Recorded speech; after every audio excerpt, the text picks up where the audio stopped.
हक की इज्जत मामला में कसूरवार करार, 2 साल कैद की सजा सुनाए जाने के बाद जमानत भी हुई मंजूर।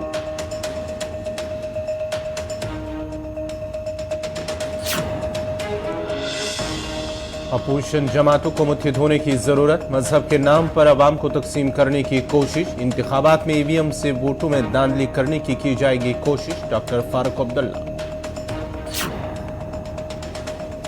मुल्क में कोविड-19 के मस्बत मामलों में हो रहा है इजाफा, तिबी माहिरीन ने अवाम को एहतियाती तदाबीर अपनाने पर दिया जोर।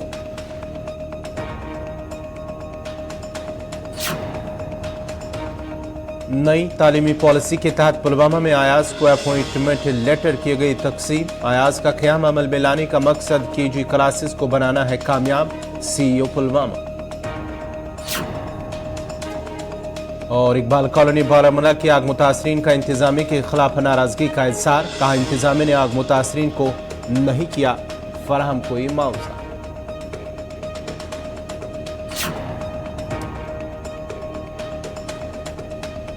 और अब पेश है खबरों की तफसील। नेशनल कॉन्फ्रेंस के सदर और member parliament doctor Farooq Abdullah ने कहा कि अपोजिशन जमातों को मुत्तहिद होने की जरूरत है और अपोजिशन जमातों ने अहद किया कि वो मुत्तहिद होकर अवाम के साथ हमेशा खड़े रहेंगे। उन्होंने कहा कि भारतीय जनता पार्टी इक़्तिदार के लिए कुछ भी करेगी।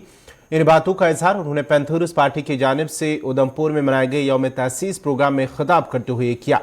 इस मौके पर पार्टी के सदर हरीशदेव सिंह ने अपोजिशन लीडरान को भी मदऊ किया था, जिसमें नेशनल कॉन्फ्रेंस के सदर डॉक्टर फारूक अब्दुल्ला, रमन बल्ला और दीगर मुख्तलिफ जमातों के लीडरान भी मौजूद थे। इस मौके पर मकामी लोगों की एक बड़ी तादाद ने भी प्रोग्राम में शिरकत की थी।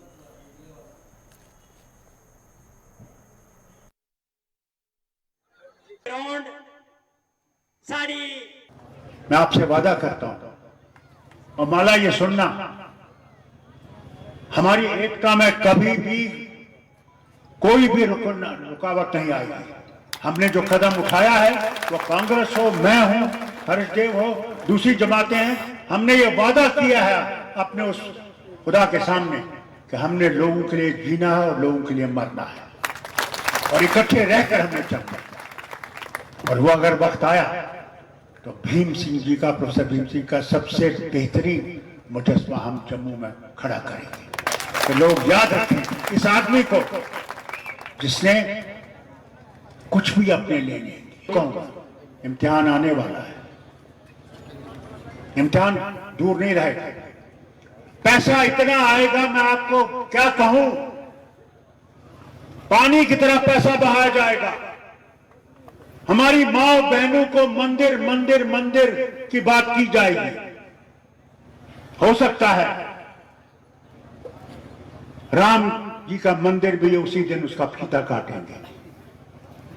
ये राम को बेचना चाहते हैं। इन्हें राम से कोई मोहब्बत नहीं है, इन्हें हुकूमत से मोहब्बत है। हमारे बच्चों को इम्तिहान के लिए उन्हें एक ऐसी जमात को लाया जो ब्लैक लिस्टेड है। बच्चियां और बच्चे निकले, शोर किया, उन पे लाठियां बरसाई गई, मगर जब बच्चों की ताकत इकट्ठी हुई, इनको वो फैसला वापस लेना पड़ा।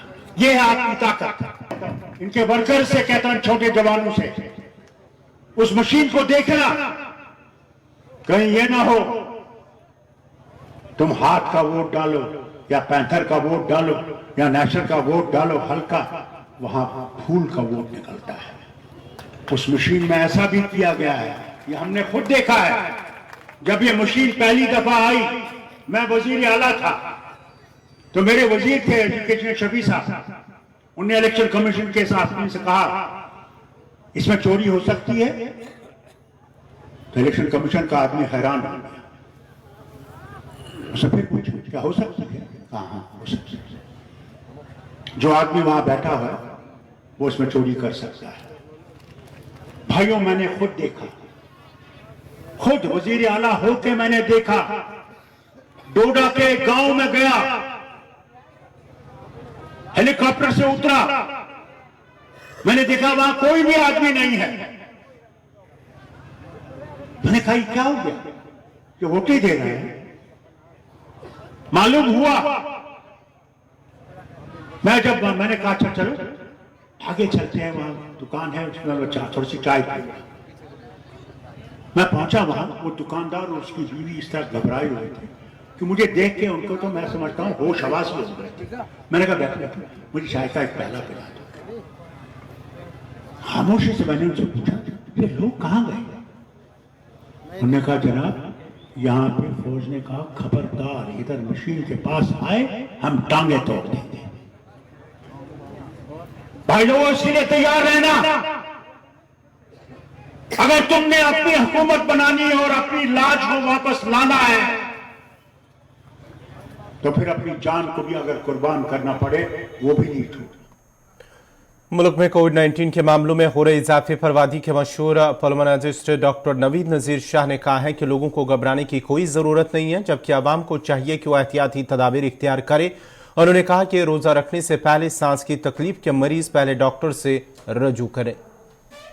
देखिए, अगर हम कोविड की बात करें तो हमने देखा कि बाकी रियासतों में हमारे मुल्क में जो है केसेस में थोड़ा सा इजाफा हुआ है, लेकिन अगर हम कश्मीर की या हमारी यूटी की बात करें तो हमारे केसेस जो हैं वो बहुत कम है। हम इक्का दुक्का केसेस पर डे हम देख रहे हैं जो पूरे स्टेट डाटा में आते हैं। तो लेकिन ये जो है ये हमेशा ट्रेंड रही है। अब first wave, second wave, third wave की अगर नज़र उस पर डालें तो हमने देखा है कि कश्मीर में जो है या हमारी यूटी में केसेस बढ़ना आखिर में शुरू होते हैं, यानी कि पहले पूरे मुल्क में वहाँ पे केसेस बढ़ना शुरू होते हैं और आखिर में यहाँ पे लहर आती है। तो इसलिए हमें एहतियात बरतना बहुत ज़रूरी है। जो भी एहतियाती तदाबीर लोगों को ऑलरेडी पता है वो लेने की ज़रूरत है। और अगर कोई भी पेशेंट सिम्टोमेटिक है, यानी कि कोई भी गला ख़राब हो, ज़ुकाम हो, अपर या लोअर रेस्पिरेटरी ट्रैक्ट की जो भी सिम्टम्स हैं वो अपना मुलाहिजा कराए, टेस्ट कराए और जल्द से जल्द आइसोलेट हो जाए। क्योंकि जो हम पहले दूसरी वेव में हमें देखा कि हमें सब कुछ बंद करना पड़ा ताकि इन्फेक्शन स्प्रेड ना हो। तो इस टाइम हमारी यही कोशिश रहनी चाहिए कि अगर जिस पेशेंट को ये कोई भी इन्फेक्शन है रेस्पिरेटरी ट्रैक का, उसको अगर आइसोलेट करें तो कुछ दिन में वो भी सेहतियाब हो जाता है और जो रिस्क ऑफ ट्रांसमिशन है यानी कि इन्फेक्शन स्प्रेड होने का खतरा है उसको हम मिनिमाइज करें।